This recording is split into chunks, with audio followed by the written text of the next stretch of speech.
Hi, I'm Sophia Glant, and this is my mid-unit assignment for Unit 4. So the first question was actually called number 4. So it asks you to determine the trigonometric equation that models the information in the question. So the first thing I did was solve for all the variables in the equation. So I solved for A first. So I looked for the maximum and minimum on the chart.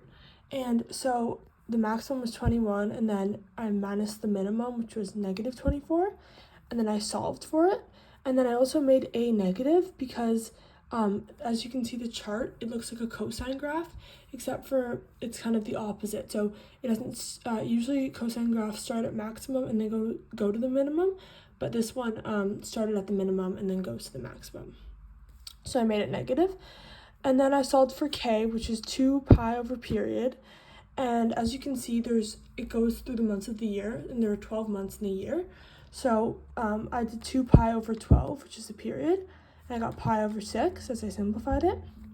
Then I did c, and that's max plus min divided by 2. So I did 21 plus negative 24 divided by 2, and then I solved and got negative 1.5.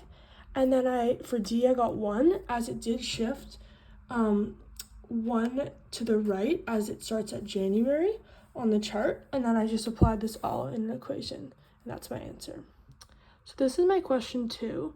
So first I made just a little graph showing how the Ferris wheel starts from 1 meter above the ground, and then it says the diameter of it is 10 meters, so that's its height. And then here I put it into a graph showing that it starts at 1 meters up, and then it goes 10 meters higher than that, so that's actually at 11.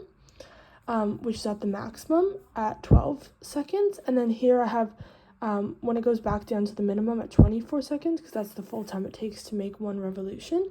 It's back at 1 meter. So I just showed that through the height, the time, and then showed the maximum here, and then both the minimums here.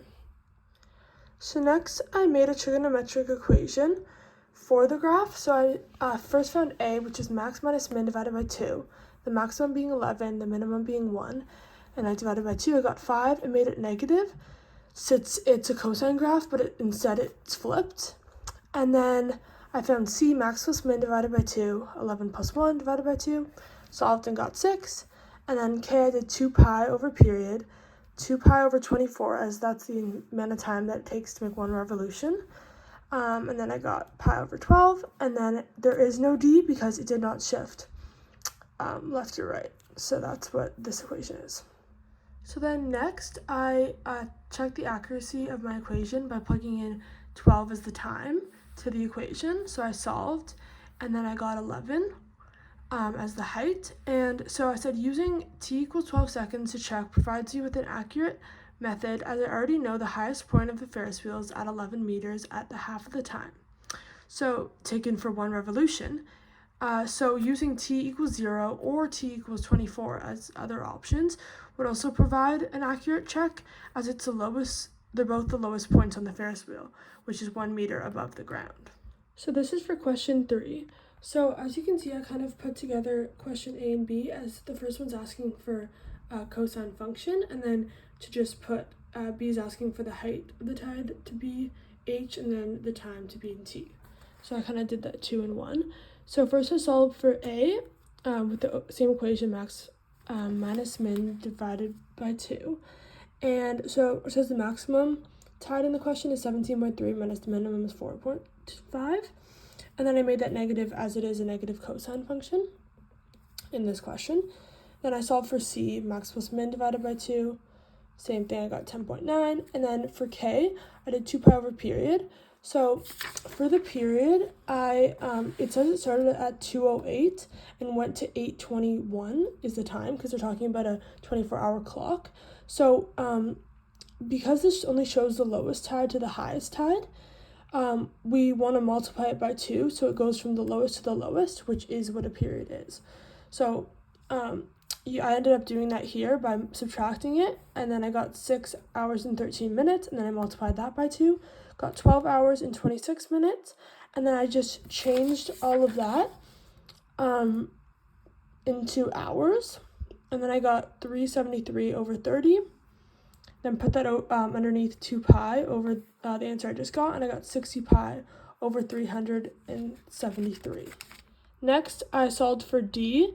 It says that it starts at 2 hours and 8 minutes. So I just converted that into hours, and then I plugged that all into the cosine function. So for C, it says to determine the height of the tide relative to the pier at 11:30.